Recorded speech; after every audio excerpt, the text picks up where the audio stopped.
Skeptic Rebecca Watson reports.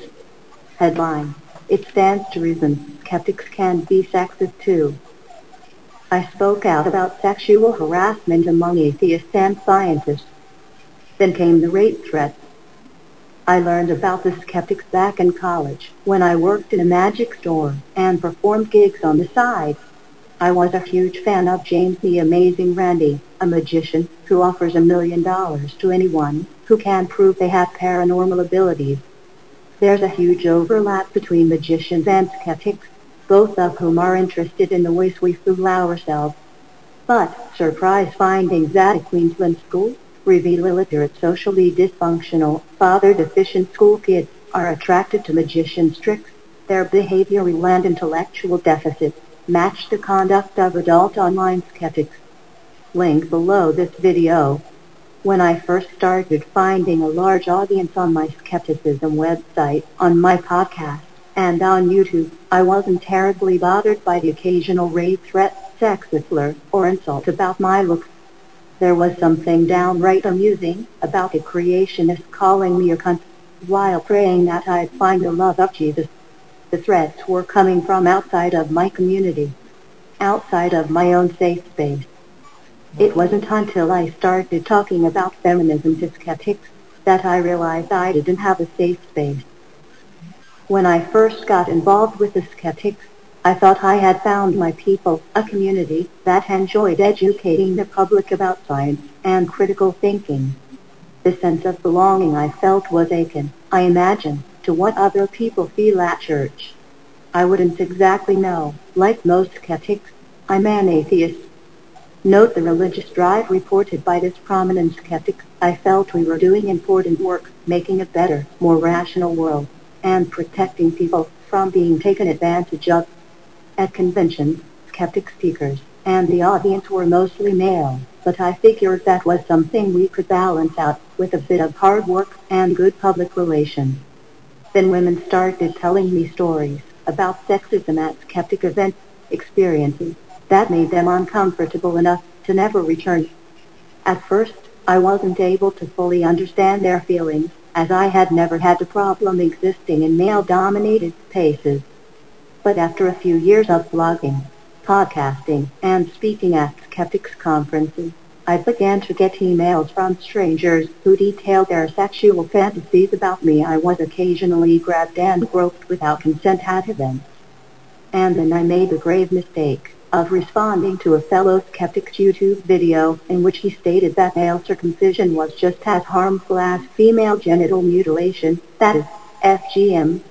I replied to say that while I personally am opposed to any non-medical genital mutilation, FGM is often much more damaging than male circumcision.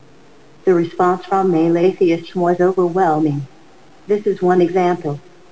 Honestly, and I mean honestly, you deserve to be raped and tortured and killed. Swear I'd laugh if I could. I started checking out the social media profiles of the people sending me these messages, and learned that they were often adults who were active in the skeptic and atheist communities. They were reading the same blogs as I was, and attending the same events. These were my people and they were the worst.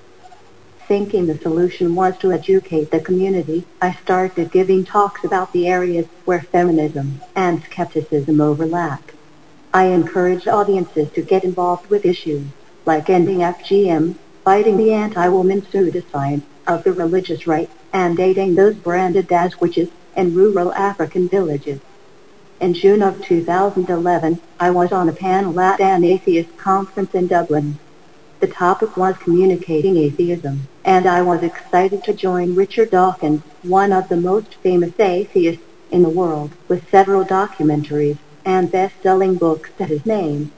Dawkins used his time to criticize Phil Plait, an astronomer, who the year prior had given a talk in which he argued for skeptics to be kinder.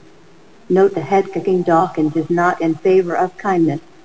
I use my time to talk about what it is like for me to communicate atheism online, and how being a woman might affect the response I receive, as in rape threats and other sexual comments.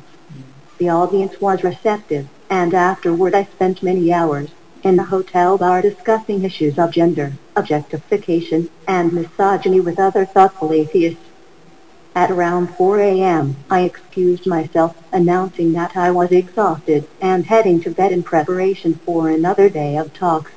As I got to the elevator, a man, who I had not yet spoken with directly, broke away from the group and joined me as the doors closed. He said to me, "Don't take this the wrong way, but I find you very interesting.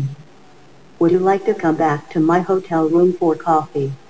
I politely declined and got off the elevator when it hit my floor.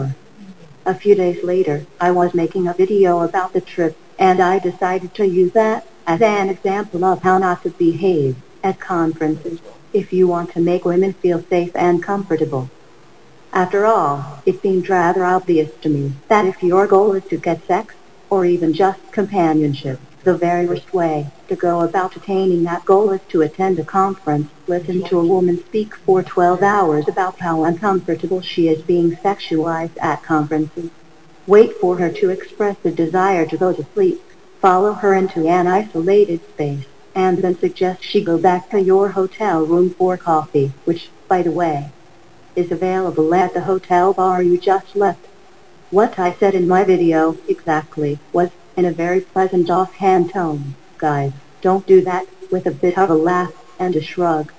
She was actually offering, in passing, 1-minute social counseling to a large, angry, socially incompetent male audience about how to succeed with women. What legions of angry atheists apparently heard was, "Guys, I won't stop hating men until I get 2 million YouTube comments calling me a cunt." The skeptics boldly rose to the imagined challenge. Note, she is naively attempting to install, by impromptu teaching, the concept of empathy, but the message taken by the dysfunctional men is something that required head-kicking a woman, the messenger. Just like we often see on the net, from pseudoskeptics. She now continues the story. Even Dawkins weighed and he hadn't said anything while sitting next to me in Dublin, as I described the treatment I got, but a month later he left this sarcastic comment on a friend's blog. "Dear Muslima, stop whining. Will you?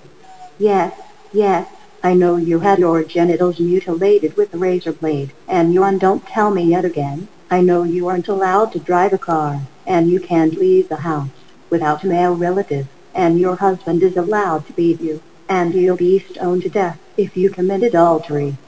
But stop whining. Will you?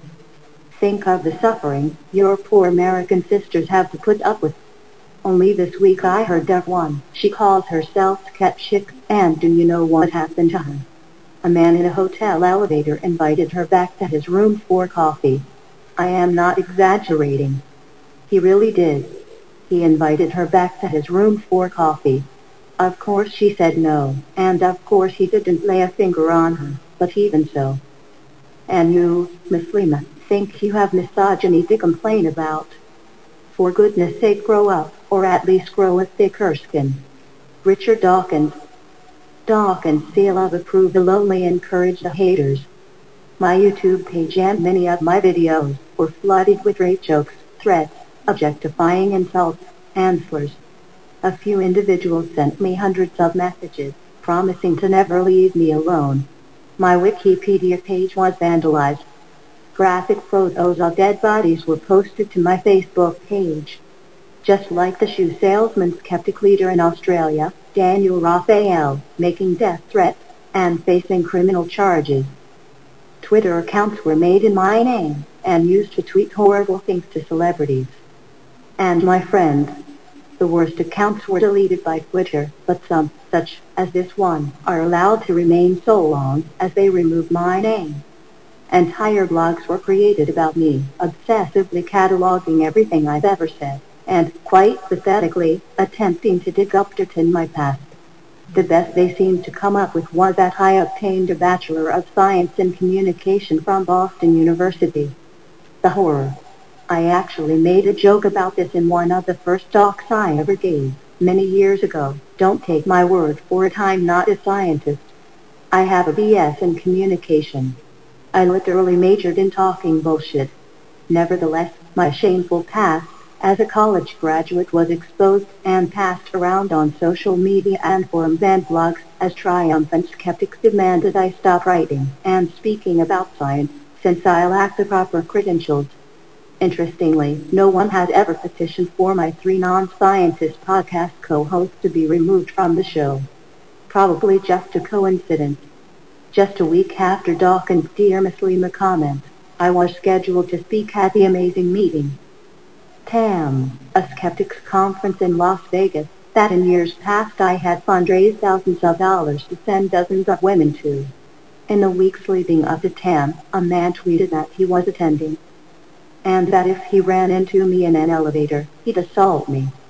Meanwhile, other skeptical women are being bullied out of the spotlight, and even out of their homes.